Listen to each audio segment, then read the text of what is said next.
Welcome to the Peak Potential Success Show. My name is Fong, and today we have another fascinating guest. He comes highly recommended by many people all around the world, spreading over 7 countries and also 3 continents. He's been making a huge impact on lots of people's lives, helping to become more successful and more happy in their lives by leading thousands and thousands of courses, classes, and workshops and seminars. He's been making a huge impact on lots and lots of people.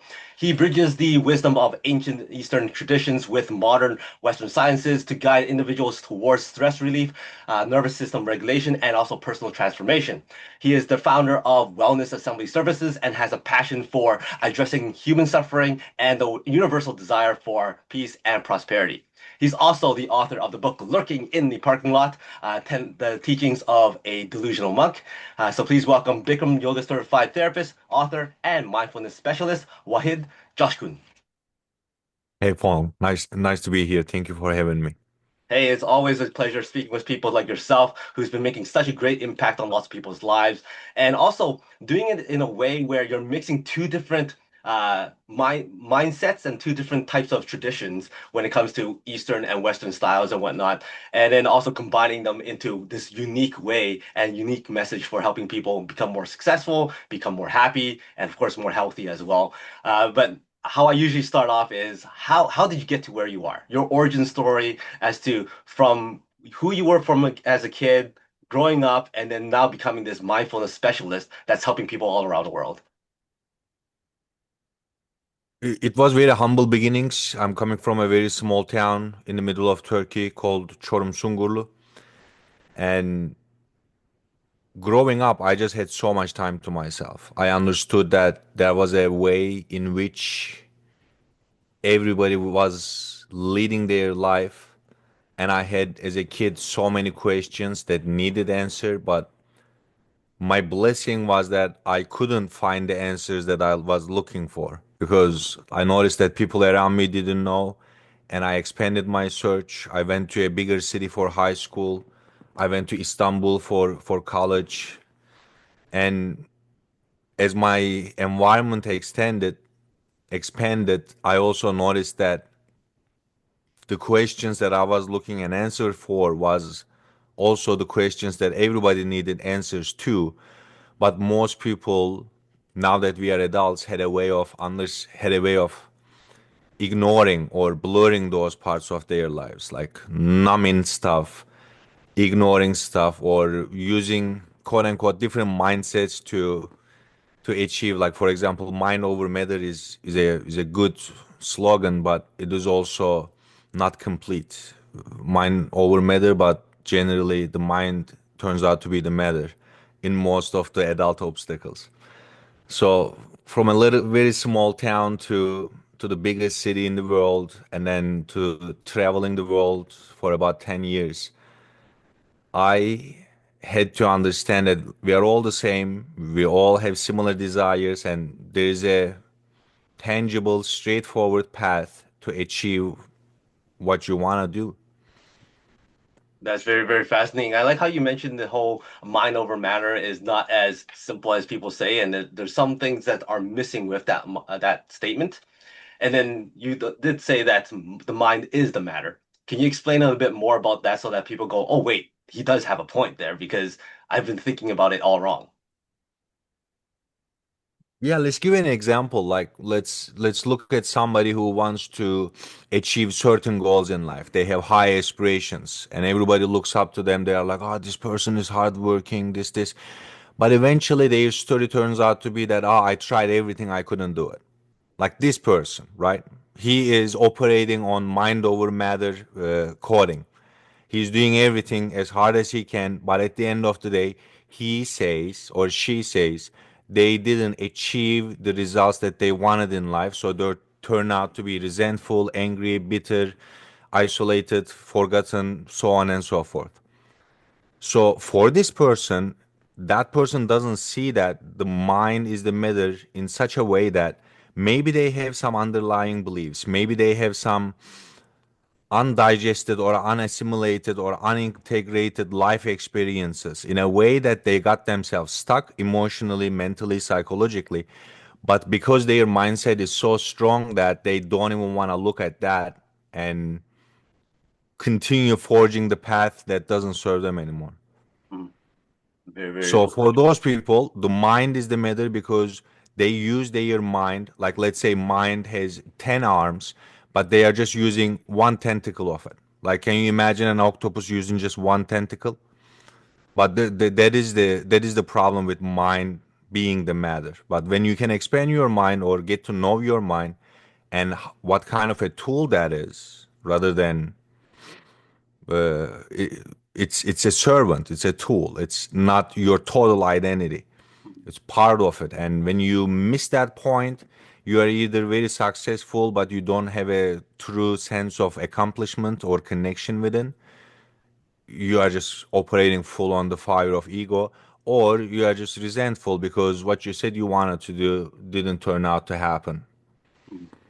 It's interesting that you mentioned the fact that the mind is so powerful and that lots of people don't maximize the potential when it comes to their mind.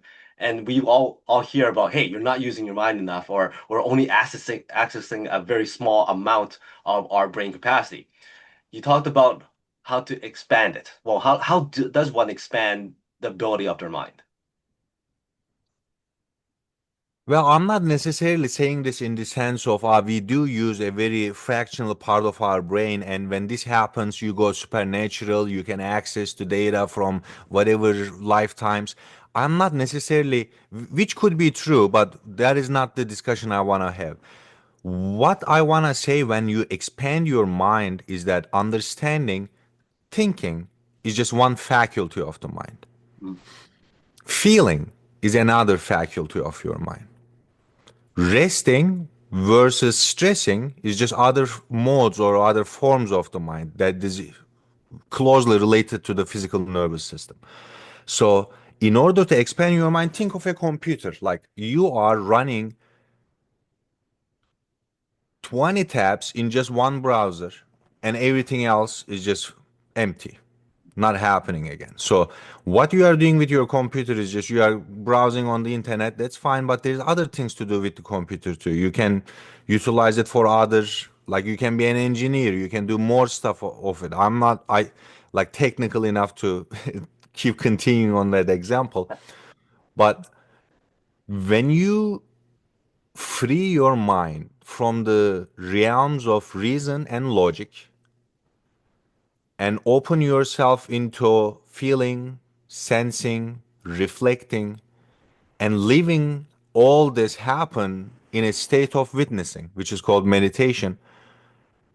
And after you do all the analysis, after you did all that quote unquote brain work, letting things settle, which is called reflection, when you do not do these things, then basically you are burning one side of your brain wires out, over dependence on it, and the rest of the faculties are just redundant. They are not being used. But on the other hand, when you teach your mind to how to really multitask, like multitasking is not driving and then texting or just being on a work call and a meeting and at the same time running other stuff in the background. That is just the executive part of your brain being overrun. But if we really want to multitask our brain, we should integrate thoughts, emotions, sensations, and presence into one state. Like as I'm talking to you, I should be aware of the pace that I am breathing. As I'm thinking about an intricate problem, I should be able to feel the situation of my body. Am I tense? Like most people just get overridden by emotions, and most guys, especially, ladies do that too. They deny the effect of emotions in their life. But it is undeniable because when an emotion rises through and then you lack the awareness of what it is doing to your nervous system, then your perception changes. Like you always see forward, you always have one angle in life. And if you don't know that that angle changes without your awareness, then you will have a very confusing perception of reality too.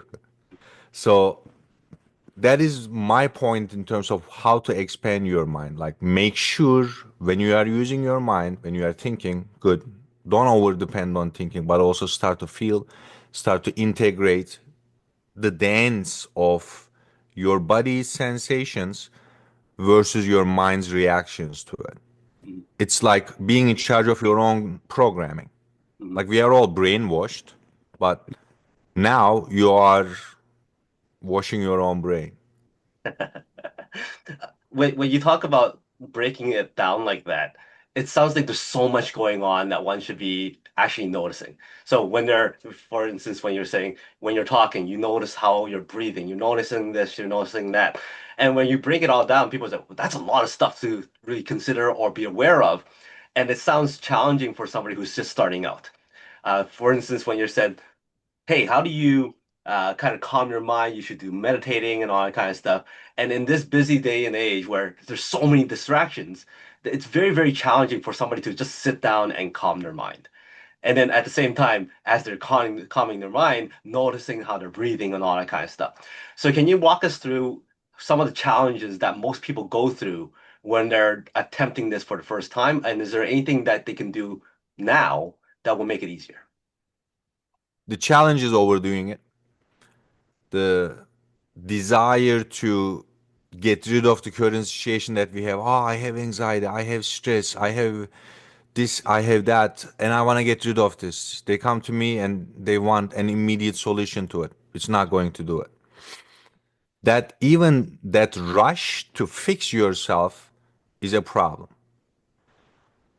So the problem that gets in the way of people is they want something fast right away.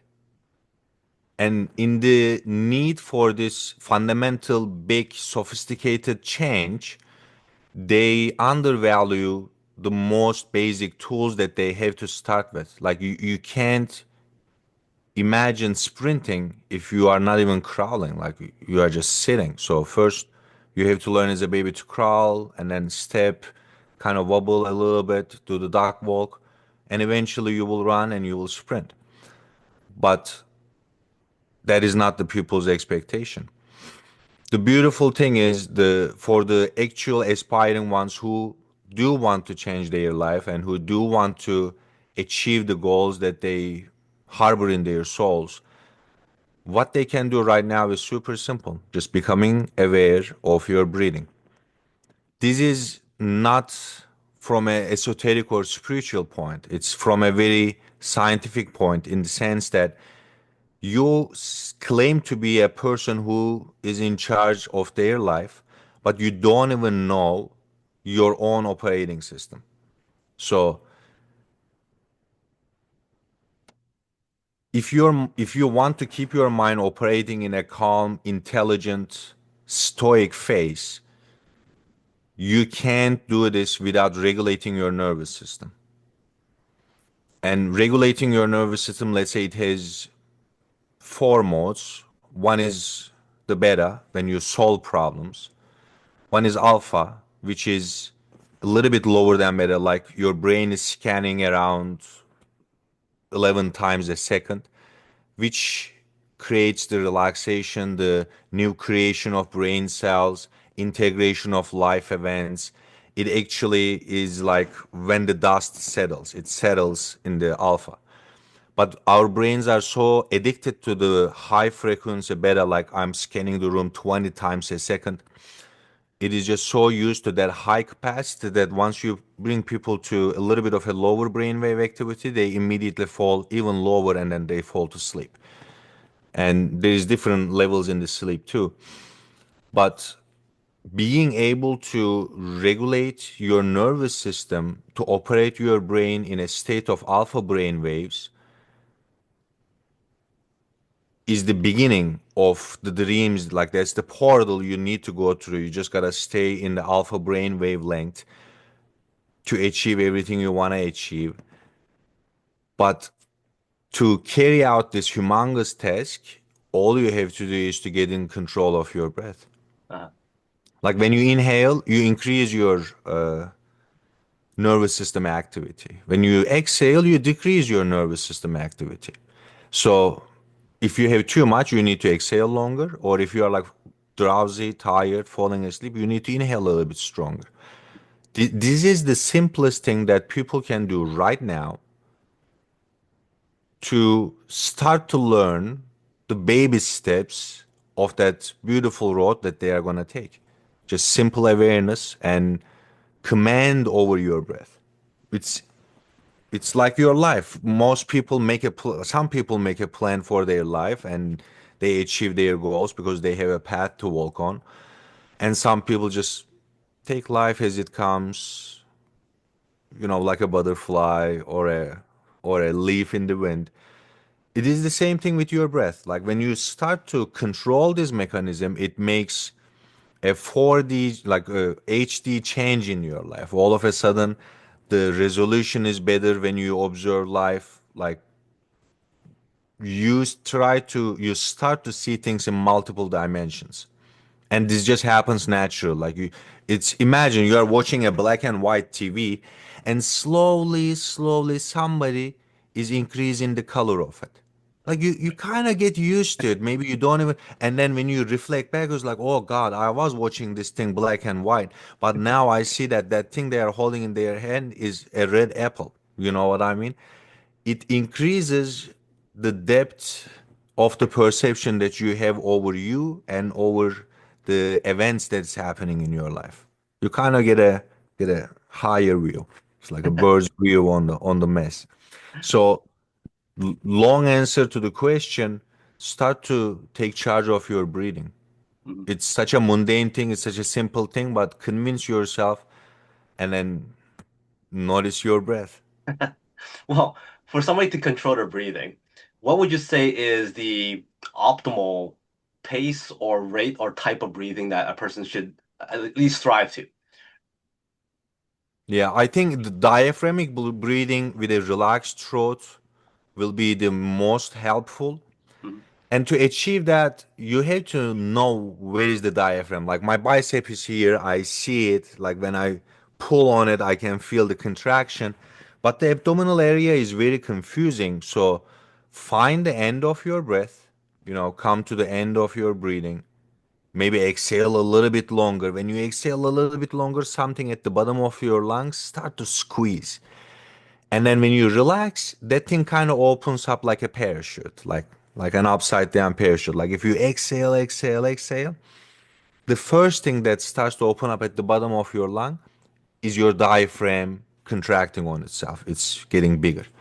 So if you can find the end of your exhales and then inhale naturally, comfortably with that diaphragm, that is the best thing. That's immediate control over your nervous system. Uh, you will feel it. You know, I'm gonna have to you, ask you. I'm gonna have to ask you about this then. When it comes to the diaphragm, okay, how does a person feel?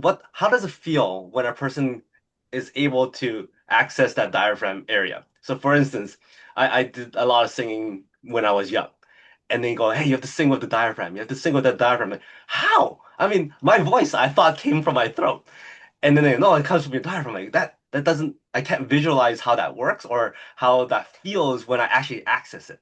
So when a person actually accesses the breathing from the diaphragm, how does that actually feel for someone who's been able to do it?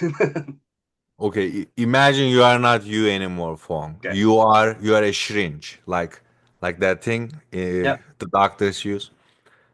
You know, when you pull the syringe and the liquid goes inside of it or the air goes inside of it, is the air being pushed from the top or being pulled from the bottom?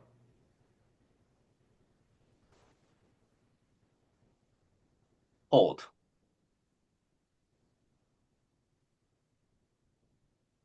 Both in the way that it is coming from the top, but the Yeah. force is coming from the bottom. Right.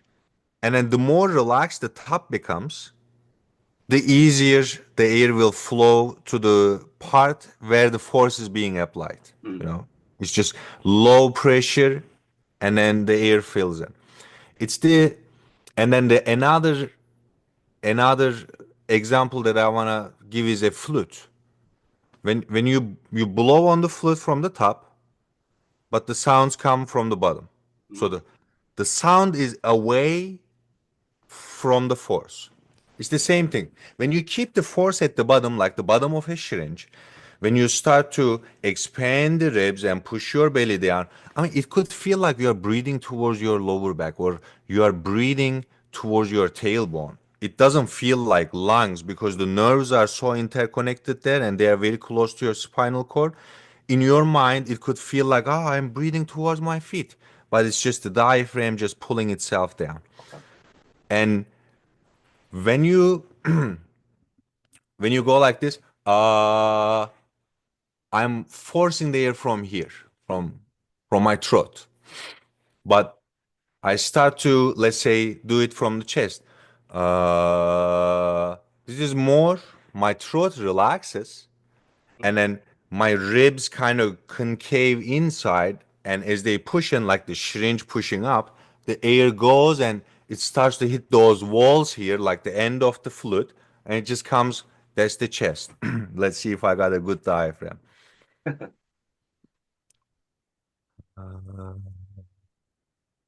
Uh, that was more from the bottom, and then my whole goal was to relax everything. So it really feels like you are contracting something or you are squeezing something from the bottom of your core, Mhm. and your throat is not like, it's just relaxing. And then sometimes it kind of moves a little bit so you make the different sounds. Did I answer Very that cool. No, in no, that's a very, very cool. relatable way? I mean, we turned this into a voice lesson, so very, very, very nice. Welcome Uh, to Voice Lessons with Fong Cha and Wahid Coskun. one of the things that contributes to the breathing as well is the emotions. You mentioned before about being able to acknowledge your emotions. One of the sayings in business and in real estate is that never let emotions govern your decision, because you might make a bad decision, make a bad buy or whatnot. So how does one deal with the emotions? Like the thing is, we don't want to ignore it. We want to know that it's there. We don't want to know how to deal with either the negative or the positive emotions so that it fits what we're trying to be and be still remain calm. Yet that's not easy for a lot of people who react very quickly to a certain feeling. Right? Oh, I gotta buy it now, or oh, I can't lose it, or oh, I'm gonna have to negotiate the heck out of this person so I could get the deal right and whatnot. So how does a person acknowledge, not ignore, and control that emotion? Just like you said, acknowledgement is the key. Most people's problem is that they can't even acknowledge it. They're like, no, I'm not scared. No, I'm not angry. No, I'm not stressed, you know, just to keep the facade on. But after you are able to acknowledge it, you have to do some work with it. I think Jim Rohn says emotions need to go to school to educate themselves. Like, Mhm. okay, you felt something and then you acknowledged it. You can't do it when you are right in the middle of this. Like, we are talking about the initial steps. You have to go back to your inventory of yous. You know, there is sad you, angry you, happy you, content you, successful you, resentful you. And then you have to go to the, let's say, angry you, and you have to have a dialogue with him. Like, what was it? Like, why were you angry? What was it? What fear did you harbor? What stress were you going through?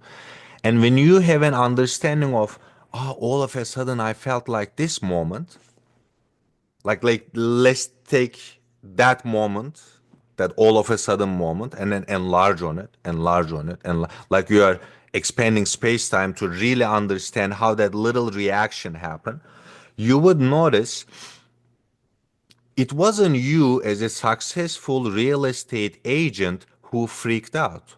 You notice that there is a part of you who got backstabbed in high school and then noticed that the same thing was going to happen. So he felt unsafe, and feeling unsafe, he felt kind of sad. And then, in order to oppress that sadness, he became a little bit more angry. He had to face on, and then he panicked. A whole bunch of chain reaction in one moment for that stressed unconscious mind. But when you again start to understand the breathing, understand that space in which things happen, and as you cultivate this awareness enough many times, next time you notice an emotion, you can be like, ah, this is, let's say it goes so deep that this is the the inner child in me that needed validation. I can put this worry aside and I can come back to this adult me who is a professional, successful real estate agent. So, understanding in order to control emotions, so let's tie that question. In order to control your emotions, you have to be able to create boundaries with different personas. Like you do have an inner child, but your inner child doesn't have the right to act out when you are in a business meeting. This is only possible though if you give that inner child some space outside of the business meeting. If you keep ignoring that, if you keep ignoring a limiting belief, if you keep ignoring a not favorable sensation, if you don't acknowledge them in an appropriate time, eventually that will come and then show itself in the business meeting or show itself during the showing, and all of a sudden you're like, oh, I lost myself. You didn't lose yourself, you just witnessed a part of you that you tried to blind yourself against. Sounds like a lot of work for people to need to deal with when they want to address these type of issues, like going back to their past, going maybe even talking to the people who knows them from the past, so that they can kind of work things out and whatnot, and kind of address it and face it head on kind of thing. When you were talking about the uh, at the very beginning, how you had so many questions, and these were questions that lots of people had, but we kind of blur it, we kind of ignore those questions and not seek it. Why do you think in this day and age where there's so much information out there, there's still so many people who kind of don't understand the importance of breathing or the importance of meditation or the importance of the whole mindfulness that you talk about? I think it's because of the reason is your last comment to my answer. Because it just sounds like it's a lot of work. Mhm. And it is, I think I should take some accountability here as a coach myself that maybe I should have not said anything during this whole interview and talk about the breath, and maybe we should have not even talk and then listen to the breathing. But that just doesn't work too because we have to make it appealing for another mind to be inspired to do this work. But in reality, this work is not hard. It is so enjoyable. It is truly, authentically fulfilling. And it is so easy. It's just hard in the beginning because, there is nothing hard or easy. There is things that we are familiar with, and there is things that we are not familiar with. There's things we are comfortable with versus not. And somehow, someway, you forgot how long it took to be comfortable in the you that you are presenting right now, you in general. And now you are so used to that you that switching it sounds like a lot of work. But maybe you are just not uncomfortable enough to move the needle. Maybe that is the problem. Like we we are the real disease is not being covered. It's conformity. Right. We just got used to the way things are. We have a little bit of aspirations, but we also have a lot of fears of losing the things that we want. But we are not grateful at where we are. Doing the work is not hard. Being you is hard. Like when you sit back, 2 a.m. in the morning, there is nothing, and you are just looking at the ceiling. That you is having the hardest time trying to keep the facade of everything else that they are juggling in their life. So it is not hard work. It's actually very rewarding work. It is a beautiful work, and it is the real work. Like you are alive, you are gonna work anyway, so you might as well work on yourself. Very, very true. And a lot of reasons why people don't try something new is also because the people around them, right? They're so used to the family, friends, and how they interact and all that kind of stuff, and they're afraid of being made fun of or being held back or having that tough conversation sometimes of, hey, I'm going in this completely different path. How does one deal with that when the closest people around you are the ones trying to hold you back? Yeah, that's the sad case of fear of success because you do have to change your skin. Mm, It doesn't have to be in a it generally happens in a bitter and resentful way because you want to do it, people around you hold you back, and then you're just like break out of that circle and create a new life, which is problematic within itself too because you can never not be you. You are you. Like wherever you go, there you are. Now the new family will in 10 years create that same dynamic too. So that detachment has to happen in a kind of loving, compassionate way. Like you you don't let them go.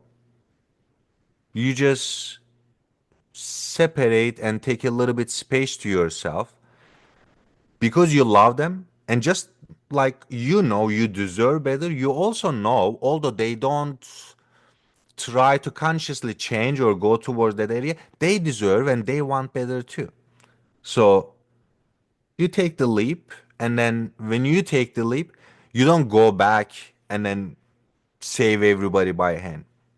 You just extend the ladder right. because Very. because let's say in a friend group of 50 people and 50 friends and family that is holding you back, there is some in there, a cousin, a distant friend, your friend's son or daughter. They look at you because they are programming in that skin now, but they look at you and then they say, ah, maybe there's another way possible. So it will be very good for you to break out of that skin with love and then extend a rope or a ladder when you have done it. Mm, And you don't even have to wait to have done it. You can do it with maybe some of them, just along the way. right. But again, if you are doing your work on you, then you don't even have to tell other people to do that work because they will be inspired to do the work for themselves too. Like they look at you and they are like, ah, whatever he is doing, I can do that too. Because you do it your way, it just looks so natural and relatable for other people for their own way. It's like we are like mirrors. And yeah, I'm maybe mirroring something that you already have in your heart and you get inspired to do that. I love that because you mentioned something that's very, very important, and that is out of the whole group of people where you feel as if they're holding you back, there's that one or that two individual that is actually questioning the same thing, and then they're the ones that kind of pull you aside and go, "Hey, let's have a little talk about this." And all of a sudden, you have this little group within this group, and that group is going to keep getting bigger because more and more people starts noticing. Something that you mentioned that you're very good at is combining or mixing some of the Eastern and Western methods and styles and traditions and whatnot. Is there anything that you share with us where an Eastern philosophy or tradition is this method, whereas a Western is this method, and then how did you make the two work together? On the East, service, service, service, selfless service. You are not there. You are part of a bigger family or a community or a tradition or a religion. You are worthless. You are just a little piece of dust on a coffee table, or you are just a little chain in a huge thread. On the West, it's all about you. You gotta get it done. If you don't do it, nobody else is gonna do it. You gotta take care of yourself. You gotta invest. You gotta learn. So one super selfless versus one super selfish point of view. One super faithful, one super evidence based. If I don't see it, it doesn't exist. Like, give me the fact of this. So they are both complementing each other in the furthest extremes. And I think a synthesis of both, like the middle way, is the answer because I'm also using the term selfish not necessarily in a negative comment.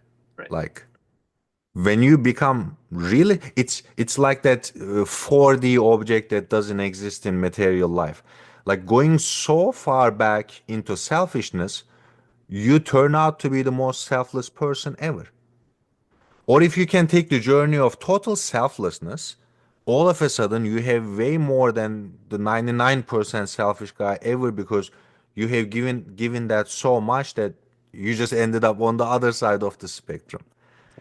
It kind of is like a full circle, and I integrate, like I look at people where they are and then where they are suffering. Like let's say if you're on a selfish spectrum, but you also have acquired the guilt and shame of the society on you, you can't, or you will be a self-sabotager, because in one side you have to fan yourself, but in another side it's bad to do so.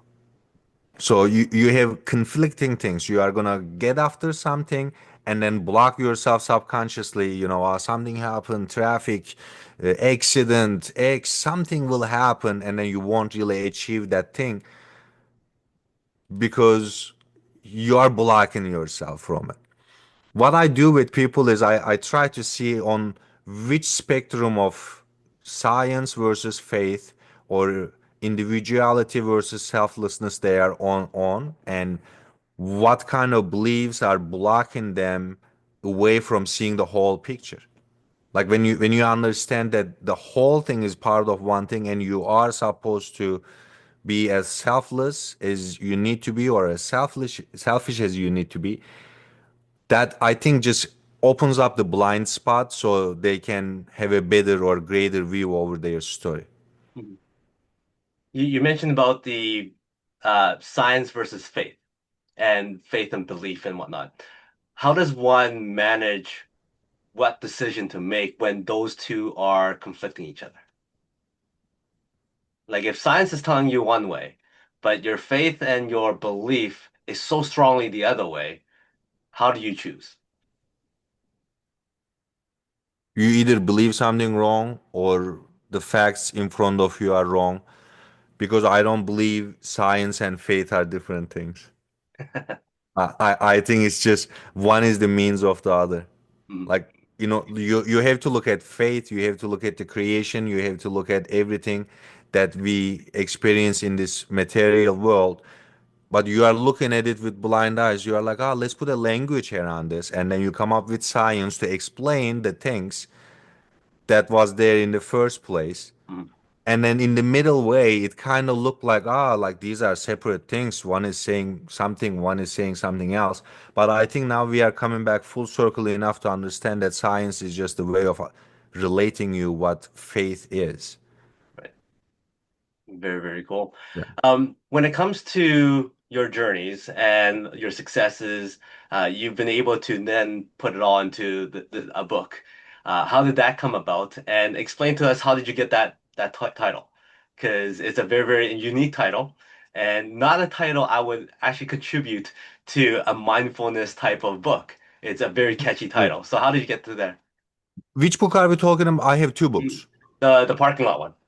Okay, so the parking lot one is a creation of the wildest landscapes that I have taken my mind on. Mm, I will take a thought and then write it to wherever it goes. So these are short stories of a fictional character, teachings of a delusional monk, meeting a corporate office worker in a parking lot, and he tells stories that are about philosophy, life, love, unconditional love, and just different reflections on multiple realities.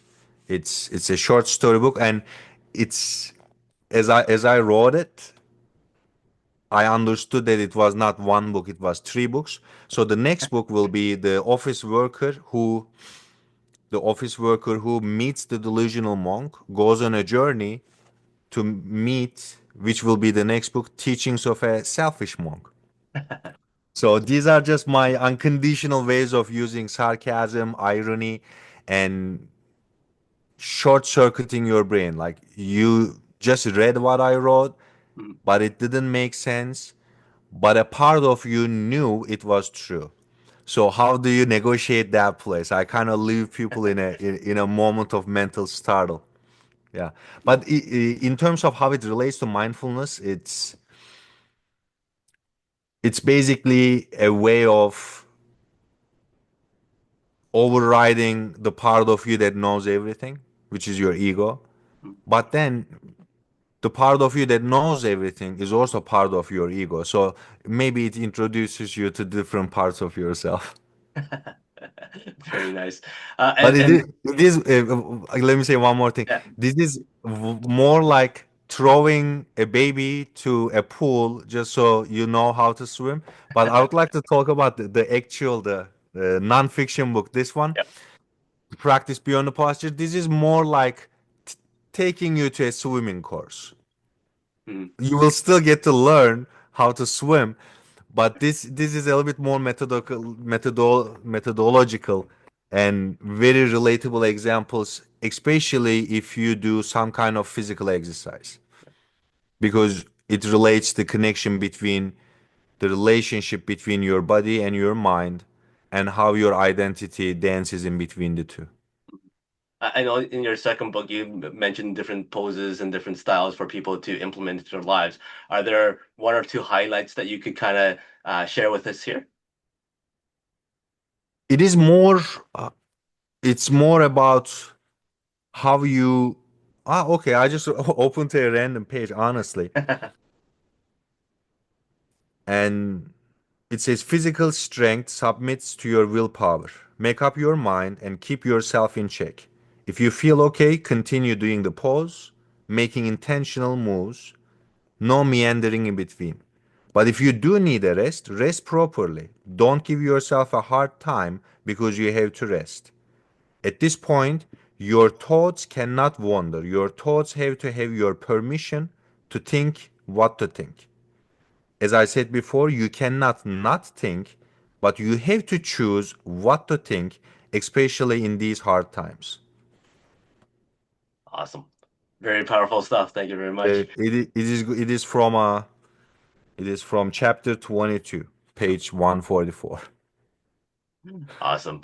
At this point, I would like to ask you the last like formal question, and that is, if you had a few more minutes, what is that one message or one lesson that you want to share with everybody to remember you for?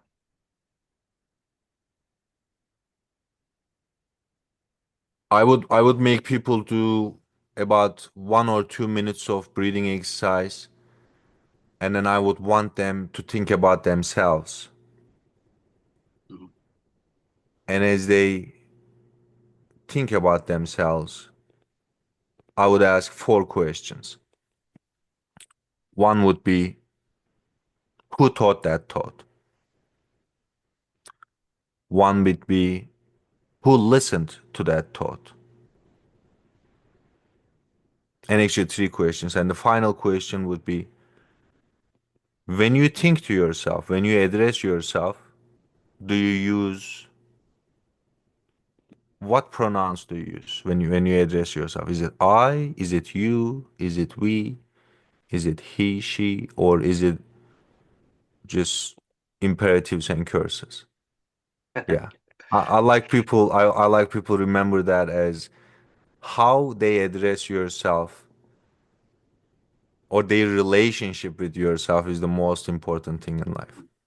It's fascinating, those three questions that you just said. As simple as those are, it actually opens up a whole new world for people to kind of dive into.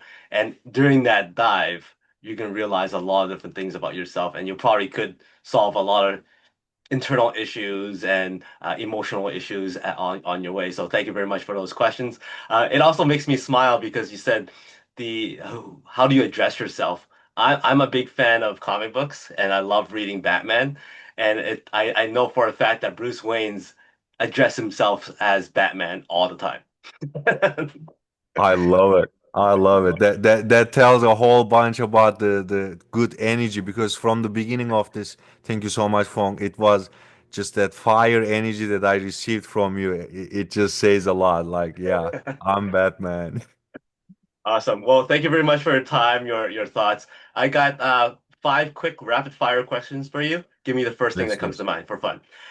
You're stranded. Dangerous, dangerous territories. Let's go. You're stranded on a deserted island. One food to eat for the rest of your life. No consequence. So you'll still be healthy. Chicken kebab. Very specific. Nicely done. Hollywood calls and goes, "Hey, we love your story. Your life is so inspirational and so motivational. Who would you cast to play you in a biopic?" Myself. Perfect.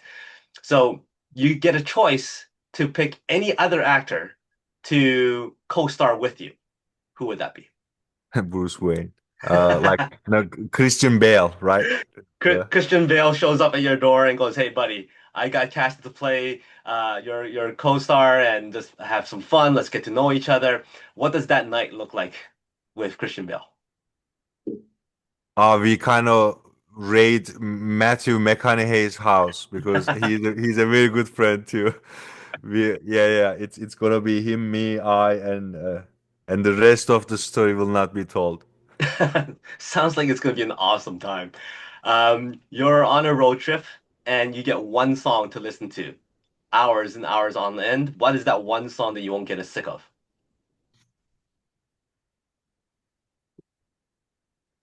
I think Anders pump it up. Nicely done. And last one, give me a number from one to four. Four. One, two, three, four.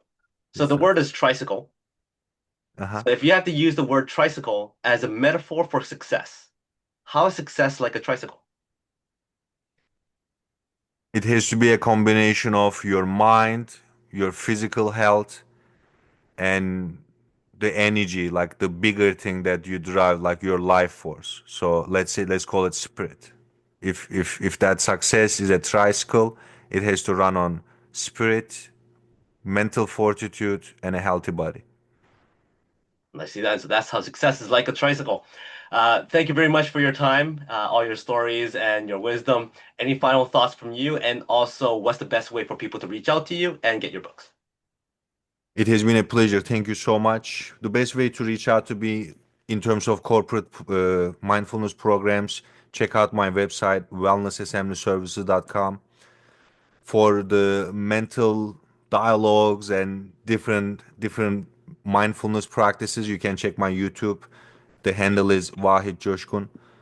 And if you want to personally contact me, you can find me on Instagram with ACOSKUN. And check out my book, definitely, The Practice Beyond the Posture, on Amazon. Awesome. Thank you very much. So everybody make sure you reach out to Wahid. Lots of great content there, and his books are amazing. So check those out as well.